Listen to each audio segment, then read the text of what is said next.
नमस्कार. मी संपदा आणि राहुल, आम्ही दोघंही आमच्या आनंदाच्या शेतात म्हणजेच फार्म ऑफ हॅपीनेसमध्ये तुम्हा सगळ्यांचं स्वागत करतो.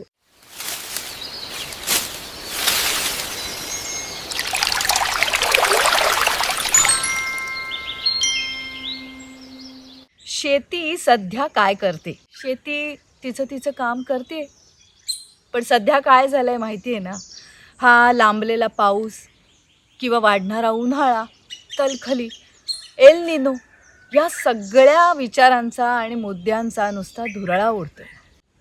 पण आपण जेव्हा शहरात असतो ना, त्यावेळेला आपला पगार, त्याचा आकडा, त्याच्यामागे धावणं, इन्व्हेस्टमेंट्स, आपली करिअर्स, या सगळ्या विचारामागे खरं तर मूलभूत अन्न आणि पाणी या गोष्टी आपल्याला कशा मिळणार आहेत हे विचारच डोक्यात येत नाही. म्हणजे आम्ही शहरात होतो दोघं तेव्हा तरी असे विचार यायचे नाहीत हा मनात. गेल्या 20 वर्षांपासनं म्हणजे जेव्हापासून आम्ही शेती करायला लागलो ना, तेव्हापासनं मात्र आम्हाला निसर्गानं, शेतीनं आणि आमच्याच पोटाने हा विचार करायला लावला आहे. आज 20 जून आहे आणि पाऊस गायब आहे. 10-11 तारखेला जरा जोरदार सरी आल्या आणि पाऊस चालू होतोय की काय या आशेवरती आमच्या आजूबाजूच्या सगळ्या या गावातल्या शेतकऱ्यांनी, स्वतःच्या पोटापुरता शेती करणाऱ्यांनी भात नाचणी पेरली. आमचीसुद्धा पेरून झाली. सुदैवाने अजून त्या मध्ये पडणाऱ्या तुरळक सरींवरती अवलंबून म्हणा किंवा त्याच्यामुळे म्हणा हवेमध्ये आणि जमिनीमध्ये गारवा आहे. वणव्यांनी जळून गेलेल्या जमिनींवरती कुठे छान हिरवळ फुलायला लागली आहे थोडी थोडी. जागोजागी टाकळा रुजून आला आहे, कुठे भारंगी फुलून आली आहे, तर रानहळदीची फुलं सगळीकडे दिसायला लागली आहेत. इथे आमच्याकडे गावात एक मजेदार म्हण आहे. हा जो टाकळा आहे ना, रानभाजी जो आपण खात होतो, तो टाकळा रुजून आला ना की पाऊस त्याला मरून देत नाही असं म्हणतात. जुनी म्हण आहे, हा जुना विश्वास आहे, पण ही अंधश्रद्धा नाही आहे. हा अनुभवातनं पिढ्यानपिढ्या त्यांनी जे अनुभवलं, त्यांना जे दिसलं, त्यातून आलेला हा विश्वास आहे. रोपं आणि आशा जिवंत आहेत. येईल या 2-3 दिवसात नक्की पाऊस येईल.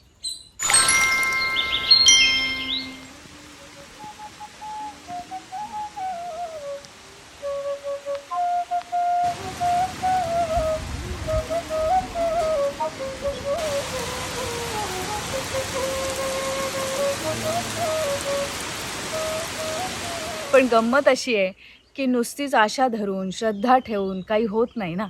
त्याला प्रयत्नांची जोड हवी, त्याला अभ्यास हवा, त्याला त्यात आणखीन विचारधारेत अजून गुंतून काय करता येईल हे करायला हवं.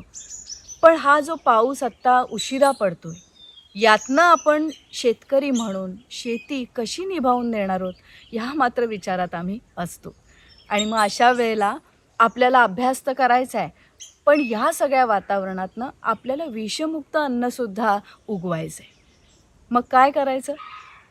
नव्याचा अतिशय सावधपणाने स्वीकार करायचा, पण जुन्या तंत्राचा नव्याने विचार करायचा. अर्थात हे करणारे आम्ही काही फक्त एकटे नाही, किंबहुना आमच्यापेक्षा कितीतरी सिनियर असलेली मंडळी आहेत, आमच्या वयाची मंडळी आहेत, अनेक तरुण मंडळी आहेत. ही सगळी मंडळी आपापल्या परीनं जबाबदार, समंजस, अभ्यासू शेती करत आहेत, नवज्ञान मिळवत आहेत, जुन्याचा साकल्यानं विचार करत आहेत. हे सगळं चालूच आहे. आता हेच उदाहरण बघा, ही आमच्या पुढ्यात आत्ता हळदीची रोपं आहेत आणि याचं एक विशिष्ट वाण आहे, म्हणजे जात आहे. अर्थात म्हणजे हळदीलाही जाती असतात. फक्त भातालाच आपल्या माहिती असलेल्या कोलम, आंबे, मोहर, इंद्राणी अशा जाती नसतात. हळदीलाही जाती असतात. म्हणजे उदाहरण सांगायचं झालं तर आपल्या दक्षिण भारतातल्या सेलम आहे, अलेप्पी आहे, तेलंगणामधली निजामाबादी आहे, मेघालयातली लॅकडॉंग, ती तर सध्या इंटरनेटवरती गेली काही वर्ष खूपच फेमस आहे. महाराष्ट्रातली राजापुरी आहे, कडपा आहे, सांगली आहे आणि SK4. हे SK4 जे थोडं वेगळं वाटणारं नाव आहे ना, हे आहे आमच्या गुहागर तालुक्यातल्या आबलोली गावातल्या सचिन कारेकर नावाच्या तरुणानं विकसित केलेलं. इथे जे नरबे नावाचं गाव आहे तिथे प्रतीक आणि माधुरी कळंबटे यांनी या सचिनचीच कार्यशाळा ठेवली होती. तिथे SK4 या हळदीबद्दल त्यांनी बरंचसं आम्हाला काही शिकवलं. त्यांनी आम्हाला हळद लावताना ओट्याची उंची किती असावी, त्याची दिशा काय असावी, त्याच्यामध्ये शेणखत, राख याचा वापर कसा असावा हे सुद्धा सांगितलं. 2 ओळीमध्ये 3 फूट अंतर, म्हणजे हा इथे ओळ एक येऊ शकेल रो, इथूनही दुसरी रो, हे झालं. आणि प्रत्येक रोपामध्ये 1.5 फूट अंतर, म्हणजे इथे हा पहिला खड्डा काढला, हा दुसरा खड्डा काढला, हा तिसरा खड्डा काढला, ह्या टाईपमध्ये 1.5 फुटावर आपल्याला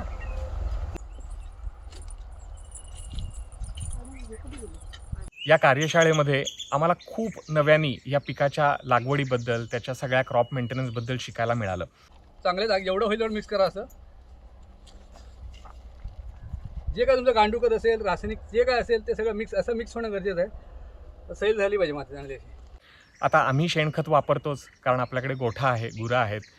त्याबरोबर आपल्याकडे बायोगॅस आहे, त्यामुळे मुबलक प्रमाणामध्ये आपल्याला त्या बायोगॅसची स्लरी मिळते. म्हणजे अत्यंत उत्तम क्वालिटीचं शेणखतच आहे तेही सुद्धा. चुलीवरचं जेवण असतं, त्यामुळे खूप सारी राख मिळते. बायोगॅसमधलं शेणखत आणि चुलीवरची राख ह्या सगळ्यातनं जमिनीचा पोत टिकून राहण्यासाठी किंवा तो सुधारण्यासाठी खूप मदत होते. राखेतनं चक्क सिलिका, पोटॅशसारखी मूलद्रव्य मिळतात. रोजच्या जेवणातल्या चिमूटभर हळदीसाठी इतकं सगळं. आणि हीच गोष्ट मिरच्या, कोथिंबिरींची आहे, भात, नाचणी, ज्वारी, बाजरीची आहे. मुळातच आपलं अन्न येतं कुठून, कधी, कसं, किती. फार्म ऑफ हॅपीनेसमध्ये येणाऱ्या पर्यटकांना या शेतामध्ये वावरायला मिळतं, या निसर्गाच्या कुशीत राहता येतं. आम्ही हळदीसारख्याच इतर सगळ्या, अगदी या दुधापासनं चिकनपर्यंतच्या आणि मधापासनं ते भाज्या फळांपर्यंतच्या सगळ्याच पिकांचा प्रवास जवळून अनुभवण्याची संधी त्यांच्याबरोबर आम्ही वाटून घेतो. आणि त्यामुळे आपलंच रोजचं अन्न आपल्याला खऱ्या अर्थाने त्याला भेटता येतं, त्याच्याबद्दल समजून घेता येतं. म्हणजे या अनुभवातून त्या अन्नाशी ओळख, त्या ओळखीतून त्याच्याबद्दल आपुलकी, आदर निर्माण होतो. आणि मग साहजिकच जे आपल्याला येतं ते आहे अन्नभान. इथे ना स्विमिंग पूल, लक्झरी कॉटेजेस, रेन डान्स हे असं काही नाही आहे.